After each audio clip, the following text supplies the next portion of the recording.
Voice of law viewers அனைவருக்கும் வணக்கம். 29/4/2025 அன்றைய தேதியில் மாண்புமிகு நீதியரசர் பரத சக்கரவர்த்தி அவர்கள் சொத்துக்களை மதிப்பீடு செய்வதற்காக ஒரு கமிட்டி அமைச்சிருக்காங்க. அதற்கு அந்த டேட்டெல்லாம் ஃபிக்ஸ் பண்ணியிருக்காங்க, டைம் ஃப்ரேம். அதாவது வேல்யூஷன் ஆஃப் ப்ராப்பர்ட்டிஸ், அதுக்கு ஃபார்ம் பண்ணப்பட்ட கமிட்டி.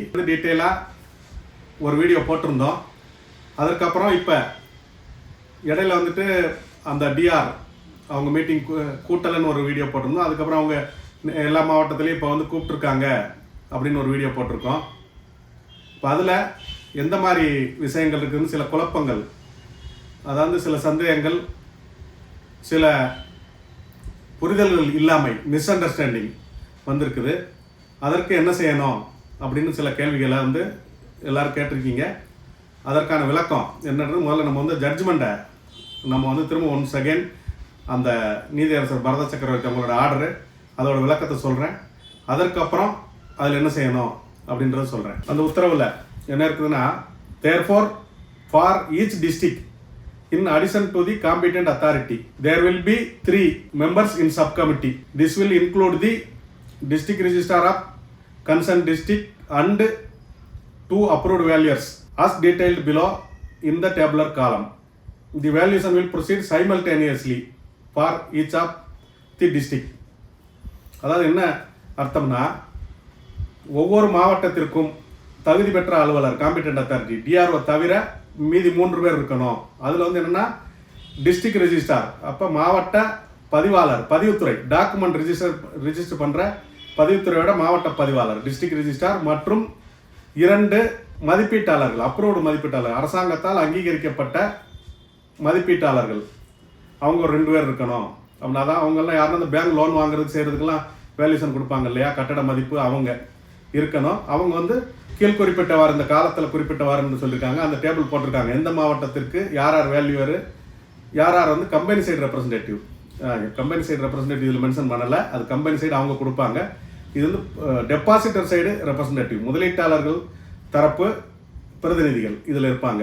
அந்த லிஸ்ட் இந்த டீட்டெயில் கொடுத்துருக்காங்க. அதை தொடர்ந்து அந்த உத்தரவில் பக்கம், அந்த உத்தரவின் பக்கம் 24, அதில் பேரா நம்பர் 3 ரோமன் லெட்டரில் 3, அதில் என்ன சொல்லியிருக்காங்கன்னா, இந்த proceedings of the sub committee 1 representative on behalf of the company for each district shall be present.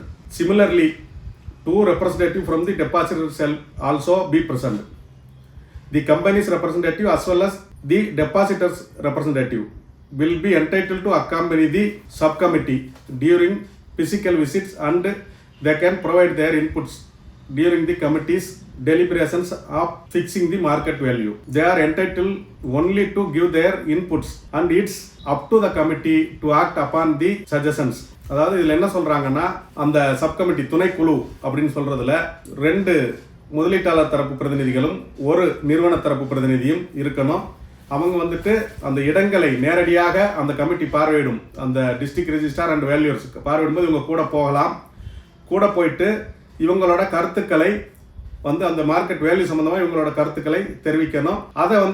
அதை கேட்டு அந்த கமிட்டி முடிவெடுக்கணும் அப்படின்னு சொல்கிறாங்க. அதுக்கப்புறம் அதுக்கு அடுத்த பேரா நம்பர் 4ல் கடைசியில் என்ன சொல்கிறாருன்னா, under no circumstances shall the committee indicate that it is impossible to determine the value or that it requires additional information etcetera. The essential features relating to the property, whether it is vacant land, plotted land, approved plot, has road access or not, any title dispute or claims by third parties can be noted. Any other difficulties that may arise if the property is to be auctioned can also be noted. அது என்ன சொல்கிறாங்கன்னா, இதில் எந்த சூழ்நிலையிலும் அதை மதிப்பீடு செய்ய இயலவில்லை, அந்த சொத்துக்களை வேல்யூஷன் பண்ண முடியலை அப்படின்னு நீங்கள் காரணம் சொல்லக்கூடாது. அது காலி நிலமாக இருக்கலாம், பிளாட்டாக இருக்கலாம், அதாவது அப்ரூவ்டு பிளாட்டு, அது அங்கீகாரம் பெற்ற வீட்டுமனை, அதற்கு பாதை இருக்குது, பாதை இல்லை, அதில் இடத்துக்கு ஓனர் டிஸ்பியூட், நான் ஓனர் நீ ஓனர், அல்லது இடத்துல வில்லங்கங்கள், அந்த மாதிரி 3வது தரப்பினருக்கு ஏதாவது அதில் உரிமை இருக்குது, அந்த மாதிரி என்ன இருந்தாலும் அதெல்லாம் நோட் பண்ணி அதை ரெக்கார்ட் பண்ணிக்கங்க அப்படின்னு அதில் சொல்கிறாங்க. அதுக்கப்புறம் 26வது பக்கத்தில் பேரா நம்பர் 5, அதில் The subcommittees shall keep in mind the pious purpose of helping out the scores of helpless victims, and the task shall be accomplished as swiftly and quickly as possible. இது வந்துட்டு மிகவும் பாதிக்கப்பட்ட அப்பாவி பொதுமக்களுக்கு உதவும் நோக்கில் வந்துட்டு செய்யப்படுறது என்பதை மனதில் வைத்துக்கொண்டு இந்த குழுக்கள் செயல்பட வேண்டும். அது வந்து எவ்வளவு வேகமாகவும் எவ்வளவு விரைவாகவும் அது செய்து முடிக்கப்பட வேண்டுமோ அவ்வளவு வேகமாகவும் விரைவாகவும் அதை வந்து செய்து முடிக்கணும் அப்படின்னு சொல்றாங்க. The dates shall be notified to the representative of the Messrs Neomax properties private limited or such other companies representative. அந்த சச் அதர் கம்பெனிஸ்ன்றது அவங்க நிறைய வச்சிருக்காங்க இல்லையா, ட்ரேடாஸ் ப்ராப்பர்ட்டிஸ், கார்லாண்டோ, அந்த மாதிரிலாம் அந்த எந்த கம்பெனியோட ப்ராப்பர்ட்டி அந்த மாதிரி அதுக்காக அந்த கம்பெனி சொல்லியிருக்காங்க. as well as the depositors so that they can also accompany them at that time. இது என்னன்னா இந்த தேதிகள் எப்போ அந்த இடத்துக்கு போகிறோம், அந்த இடத்த போய் பார்க்க போகிறோம், புல தணிக்கை, நேரடி விசிட், நேரடி பார்வை விட்டு அந்த வேல்யூலாம் ஃபிக்ஸ் பண்ண போகிறோன்றத அந்த தேதிகளை வந்து நியோமேக்ஸ் நிறுவனத்திற்கு தரப்பிற்கும் மற்றும் இந்த முதலீட்டாளர் தரப்பு பிரதிநிதிகளுக்கும் தெரிவிக்க வேண்டும் அப்படின்னு வந்து சொல்கிறாரு. In any event the valuation shall be completed on or before 5/6/2025. எந்த காரணத்தை கொண்டும் இந்த பணிகள் 5/6/2025 அதற்குள் முடிக்கப்பட வேண்டும் அப்படின்னு அந்த பேரா நம்பர் 8ல் வந்து சொல்கிறார். அடுத்து வந்து அந்த பக்கம் எண் 27 பேஜ் நம்பர் 27ல் பேரா நம்பர் 9ல் if there is any difficulty the parties concern will be entitled to mention the matter before the court. If any valuer has any difficulty in being part of the committee, the same shall be immediately brought to the notice of the court, and it is made clear that replacement will be made from the list. அதாவது அதில் என்ன சொல்கிறாருன்னா, அதில் ஏதாவது சிக்கல்கள் ஏற்பட்டால் அதை வந்து பார்ட்டிஸ் கன்சர்ன் அனைத்து தரப்பினரும் வந்து உடனடியாக நீதிமன்றத்தில் தெரிவிக்கலாம். அது மாதிரி வேல்யூவருக்கு வந்து அதில் இந்த வேலையை செய்ய முடியல, கலந்து கொள்ள முடியல, அவர் சொன்னால் அவரை மாற்றலாம், வேல்யூவரையும் நாங்கள் மாற்றி கொடுக்குறோம் அப்படின்ற மாதிரி சொல்கிறாங்க. இதிலேருந்து வந்து நமக்கு என்ன தெரியுதுன்னா, கட்டாயம் உங்களை வந்து போட்டிருந்தா கட்டாயம் நீங்கள் போகணும், உங்கள் ஆட்சேபனைகளை தெரிவிக்கணும்.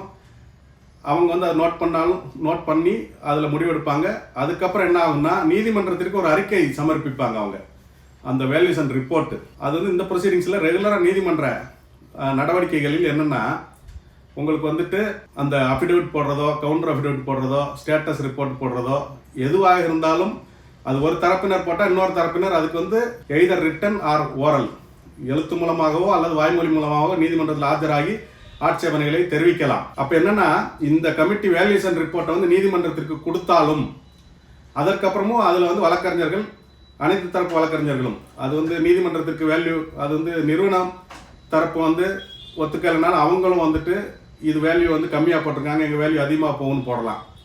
அது மாதிரி மக்கள், டெபாசிட்டர்ஸ், முதலீட்டாளர்கள் வேல்யூ அதிகமாக ஃபிக்ஸ் பண்ணிட்டாங்க, இதோட வேல்யூ கம்மி தான், குறைவான மதிப்பு உள்ளது, ஒரு 1000 ரூபா மதிப்புள்ள ஸ்கொயர் ஃபீட் மதிப்புள்ள பிளாட்டை 2000 ரூபான்னு ஃபிக்ஸ் பண்ணியிருக்காங்க. இப்படியெல்லாம் வந்து நம்ம நீதிமன்றத்திற்கு ஆட்சேபனைகளை எழுத்து மூலமாகவும் கொடுக்கலாம், வாதம் நடக்கும்போது ஆர்குமெண்ட்ஸ் நடக்கும்போது ஆர்குமெண்ட்ஸ்லையும் சொல்லலாம். அதனால் இது வந்து ஃபைனல் கிடையாது, இது இறுதியும் கிடையாது. இது வந்து நீதிமன்றத்துக்கு உதவுவதற்காக ஒரு ரிப்போர்ட் கொடுக்குறாங்க. அப்புறம் இரு தரப்பு வாதங்களும் இதுக்கு பின்னாடி இவங்க ரிப்போர்ட் சப்மிட் பண்ணதுக்கு அப்புறமும் நீதிமன்றத்தில் வாதங்கள் நடக்கும். அந்த வாதத்தில் அரசு தரப்பும் பேசுவாங்க, முதலீட்டாளர் தரப்பும் பேசுவாங்க, நிறுவன தரப்பும் பேசுவாங்க. யாருக்கு பாதிப்பு இருக்கோ அவங்க வந்து பேசுவாங்க. இதை வச்சு நீதிமன்றம் பிற ஒரு முடிவுக்கு வரும். அந்த முடிவையும் நம்ம ஏற்றுக்கலன்னா அதுக்கு மேலே அப்பீல் ப்ரொசீஜர்னு ஒன்று இருக்குது, மேல்முறையீடு, அதெல்லாம் இருக்குது. அதனால இது வந்து ஃபைனல் கிடையாது. மேலும் நம்ம என்ன சொல்ல வர்றோம்னா, இதில் வந்து 2 அனெக்சர் கொடுத்துருக்காங்க. அனெக்சர் 1 அது வந்துட்டு ஜப்தி செய்யப்பட்ட சொத்துக்கள். அது என்னன்னா, ஒரு 6 ஜீவோ போட்டிருக்காங்க. 6 ஜீவோவில் 3 ஜீவோ வந்து அந்த ஜீவோ போட்டால் அதுக்கு பேர் வந்து இடைக்கால ஜப்தி, இன்ட்ரீம் அட்டாச்மெண்ட். அது வந்து ஃபைனல் அட்டாச்மெண்ட்டுக்காக ஜீவோ வந்து ஹோம் செக்ரட்டரி, ஹோம் டிபார்ட்மெண்ட்டில் போடுவாங்க. போட்டதுக்கப்புறம் அந்த ஜீவோ வந்து டிஆர்ஓட்ட கொண்டு வந்து கொடுப்பாங்க. டிஆர்ஓ வந்து இந்த ஜீவோவை நாங்கள் போட்டிருக்கிறோம், இந்த சொத்தை நாங்கள் ஜப்தி பண்ணியிருக்கிறோம், இது வந்து சரின்னு கன்ஃபார்ம் பண்ணணும் அப்படின்னு சொல்லி டேன்பிட் கோர்ட்டில் மதுரை முதலீட்டாளர்கள் பாதுகாப்பு சட்ட சிறப்பு நீதிமன்றம், Tamil Nadu protection of interest of depositors financial establishment act 1997 படி அவர் வந்து ஒரு ஓஏ ஃபைல் பண்ணுவார், ஒரிஜினல் அப்ளிகேஷன் அப்படின்னு சொல்லி அசல் மனு அப்படின்னு ஒன்று வந்து டேன்பிட் கோர்ட்டில் தாக்கல் பண்ணி இந்த இதை வந்து மேட் அப்சல்யூட், இது வந்து நிரந்தரமான ஜப்தி அப்படின்னு ஒரு ஆர்டர் கொடுங்க அப்படின்னு போடுவாங்க. அந்த வகையில் 6 ஜிஓ போட்டிருக்காங்க ஹோம் டிபார்ட்மெண்ட்டில். அதில் 3 வந்து ஓஏ ஃபைல் பண்ணிட்டாங்க டேன்பிட் கோர்ட்டில். அந்த நம்பர்லாம் வந்து அந்த அனெக்சர் 1ல் கொடுத்துருக்காங்க. அது போக 3 ஓஏ வந்து ஃபைல் பண்ணுறதுக்கு ப்ரொப்போசலில் இருக்குது. அப்புறம் 2 சொத்துக்கள் வந்து ஜப்தி பண்ணி அந்த ஜிஓ போடுற ப்ரொப்போசலில் இருக்குது. இது வந்து இதில் பேங்க் அக்கௌண்ட் உட்பட அப்படின்னு ஒரு லிஸ்ட் கொடுத்துருக்காங்க. அந்த லிஸ்ட் வந்து கம்பல்சரி வந்து வேல்யூ பண்ணுவாங்க. அது போக நிறுவன தரப்புல இருந்து ஒரு லிஸ்ட் கொடுத்துருக்காங்க. எங்கிட்ட வந்து 5000 ஸ்கொயர் ஃபீட்டு சொத்து இருக்குன்ட்டு. அது வந்து அனெக்சர் 2ல வந்துட்டு அவங்க என்ன சொல்றாங்கன்னா அன்சோல்டு பிளாட்ஸ் சம்மரி, விற்பனை செய்யப்படாத வீட்டு மனைகளின் சம்மரி அப்படின்னு சொல்லி அவங்க ஒன்று வந்து கொடுத்துருக்காங்க.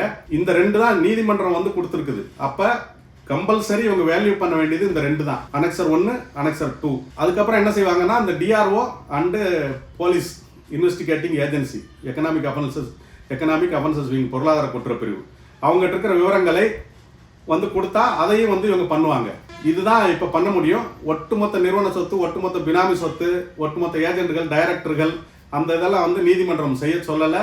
செய்யவும் டிஆர்ஓவுக்கோ அல்லது போலீஸுக்கோ அந்த வேல்யூவருக்கோ அதிகாரம் கிடையாது. இது வந்து நம்ம தீர்ப்பை பற்றி சொல்லிட்டு இருக்கோம், தீர்ப்பின் அடிப்படையில் பேசிட்டு இருக்கிறோம். இந்த தீர்ப்பில் சொல்லப்பட்ட விஷயங்கள் இதுதான், இதை தான் செய்ய முடியும். அப்போ நீங்கள் வந்துட்டு அந்த முதலீட்டாளர் தரப்பு பிரதிநிதிகள், உங்களுக்கு இதில் ஏதாவது சிக்கல்கள் இருக்குது, உங்களுக்கு இதில் ஏதாவது காம்ப்ளிகேஷன் இருக்குது, ஆஜராக முடியலை அப்படின்னா நீங்கள் இம்மிடியட்டாக வந்து நீதிமன்றத்திற்கு தெரிவிக்கலாம். எப்படின்னா இப்போ நீதிமன்றம் லீவு, ஹைகோர்ட்டு, அப்போ நீதிமன்றம் லீவு இருந்தாலும் அங்கே வந்து ரிஜிஸ்ட்ரார்னு ஒருத்தர் இருப்பார், பதிவுத்துறை பதிவாளர்னு இருப்பாங்க.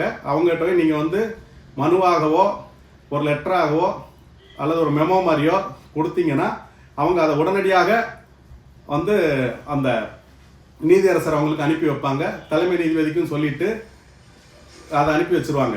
ஏன்னா இதில் any டிஃபிகல்டிஸ்ன்றது bring before the court immediately, mentioned before the court immediately சொல்கிறாங்க. இதில் என்ன சிக்கல்கள் இருந்தாலும் உடனடியாக நீதிமன்றத்திற்கு தெரிவிக்கணும் அப்படின்னு சொல்கிறாங்க. அவங்க வந்துட்டு அந்த வாய்தா தேதி 16/6/2025 அன்று வந்து சொல்லணும்னு சொல்லலை, இம்மீடியட்டாக சொல்லணும்னு சொல்கிறாங்க. அப்போ நீங்கள் வந்துட்டு பார்ட்டிசிபேட் பண்ணி தான் ஆகணும், எல்லா பிரதிநிதிகளும் பார்ட்டிசிபேட் பண்ணி தான் ஆகணும். உங்களால் அதில் கலந்து கொள்ள முடியவில்லை அல்லது கலந்து கொள்ள விரும்பவில்லை அப்படின்னு சொன்னீங்கன்னா நீங்கள் இதை இம்மிடியட்டாக நீதிமன்றத்திற்கு நீதிமன்ற பதிவாளர், மதுரை உயர்நீதிமன்ற கிளையில் இருக்கிற பதிவாளர் மூலமாக எழுத்து மூலமாக கண்டிப்பாக தெரிவிக்க வேண்டும். அதை வந்து ஏற்றுக்கிறதா இல்லையா என்ன பண்ணணுன்றதை நீதியரசர் திரும்ப விசாரிப்பார். அதில் அனைத்து தரப்பினரும் கலந்து கொள்ளலாம், விசாரணை நடக்கும். ஆனால் அது இல்லாமல் நீதிமன்றம் உங்களை வந்து ஒரு பிரதிநிதியாக நியமித்த பிறகு நீங்கள் போக மாட்டேன்னு சொன்னீங்கன்னா அது வந்து நீதிமன்ற அவமதிப்பு. It's amounts to the contempt of court, அப்படி தான் வரும். பேஜ் நம்பர் 27, பேரா நம்பர் 9, அது டாப்பில் the competent authority shall monitor progress and file a memo before this court on 30/5/2025 including the progress. அதில் வந்து நீதிமன்ற உத்தரவு என்ன சொல்லுதுன்னா, அந்த தகுதி பெற்ற அலுவலர் இந்த வேலைகளை எல்லாம் வந்து மேற்பார்வையிட்டு அது சம்பந்தமாக ஒரு மெமோவை 30/5/2025 அதில் உள்ள முன்னேற்றங்கள் உட்பட, அதில் உள்ள பணிகள் உட்பட எல்லாத்தையும் வந்து சொல்லணும் அப்படின்னு சொல்லுது. அதற்கப்புறம் along with its comments a detailed report shall be submitted to this court by 13/6/2025. அதனால் வந்துட்டு இந்த அனைத்து ஆவணங்களையும் சேர்த்து ஒரு அறிக்கையை வந்து 13/6/2025 நீதிமன்றத்திற்கு தாக்கல் செய்ய வேண்டும் அப்படின்னு சொல்லி ஒரு உத்தரவு இருக்குது. அதனால் அனைத்து பிரதிநிதிகளும், முதலீட்டாளர்கள் தரப்பு பிரதிநிதிகள், ரெப்ரசன்டேட்டிவ் ஆஃப் தி டெபாசிட்டர்ஸ் கட்டாயம் இதில் கலந்துக்கணும். அப்படி கலந்து கொள்ள முடியலை அல்லது கலந்து கொள்ள விருப்பம் இல்லை அப்படின்னு சொன்னீங்கன்னா நீங்கள் வந்து உடனடியாக எழுத்து மூலமாக உயர்நீதிமன்றத்திற்கு, மாண்புமிகு பரத சக்கரவர்த்தி அவர்கள் நீதிமன்றத்திற்கு தெரிவித்தே ஆக வேண்டும். அது பதிவாளர் மூலமாக, வழக்கறிஞர் மூலமாகவோ நேரடியாகவோ நீங்கள் வந்து மெமோ, அஃபிடேவிட் ஏதோ ஒரு ஃபார்மேட்டில் கொடுக்கணும். உங்களுக்கு அதில் சாட்டிஸ்ஃபேக்ஷன் இல்லை அப்படின்னா நீங்கள் கலந்துக்கிறீங்க, நீங்கள் உங்கள் ஆட்சேபனைகளை தெரிவிக்கிறீங்க. அவங்க எடுத்துக்கலைனாலும் அதையும் நம்ம வந்து கலந்துக்கிட்டதுக்கப்புறம் விசாரணை நடக்கும்போது நீதிமன்றத்தில் நம்மளும் ஒரு ரிப்போர்ட் கொடுக்கலாம். நீங்கள் நேரடியாக ஆஜராகியோ அல்லது வழக்கறிஞர் மூலம் ஆஜராகியோ, நான் வந்து இந்த அப்ஜெக்ஷன்லாம் சொன்னேன், இந்த ஆட்சேபனைலாம் சொன்னேன், இந்த வேல்யூ இவ்வளோ வராது, இவ்வளோதான் வேல்யூ வரும்லாம் சொன்னேன், அவங்க ஏற்றுக்கலை அப்படின்றத நீதிமன்றத்தில் சொல்கிறதுக்கு நமக்கு வாய்ப்பு இருக்குது. இது இறுதி அல்ல. அதற்காக வந்து நான் பாய்காட் பண்ணுவேன்னு சொன்னீங்கன்னா அது நீதிமன்ற அவமதிப்பாகத்தான் போய் முடியும் என்பதை நீங்கள் விளக்கம் கேட்டதுக்கான விளக்கங்களை இந்த வீடியோ வாயிலாக இந்த உத்தரவின் மீனிங்கையும் சொல்லியிருக்கிறோம். அதில் அனெக்சர் 1 அனெக்சர் 2 அதை அனெக்ஸ் பண்ணியிருக்கிறோம். அவங்க கம்பல்சரி வேல்யூ பண்ண வேண்டியது வந்து அனெக்சர் 1 அண்ட் அனெக்சர் 2. மீதி ப்ராப்பர்ட்டிஸ் எல்லாம் வந்துட்டு இனிமேல் வந்துட்டு முதலீட்டாளர்கள் தரப்புலையும் காவல்துறை தரப்புலையும் டிஆர்ஓ தரப்புலையும் நீதிமன்றத்தில் சமர்ப்பித்து நீதிமன்றம் அதற்கு வந்து அனுமதி கொடுக்கும் பட்சத்தில் அது தொடர்ந்து நடைபெறும். இந்த பணி இது ஆரம்பகட்ட பணி தான். இது வந்து இறுதி பணி இல்லை. இதோட அந்த பணி முடிஞ்சிடாது. இந்த ரிப்போர்ட் சப்மிட் பண்ணதுக்கு அப்புறமும் இது மீது விவாதங்கள் நடைபெறும். அடுத்த ப்ராப்பர்ட்டிஸ் வந்து அதற்கும் மீண்டும் வேல்யூஷன் போடுறதெல்லாம் நம்ம நீதிமன்றத்தில் நாம் கேட்கலாம். அதற்கான வாய்ப்புகள் இருக்கு என்பதை தெரிவித்துக் கொள்கிறேன். இது சம்பந்தமாக இன்னும் சில ஜட்ஜ்மெண்ட்ஸ்லாம் இருக்குது. அது சம்பந்தமாக தொடர்ந்து பார்ப்போம். நன்றி.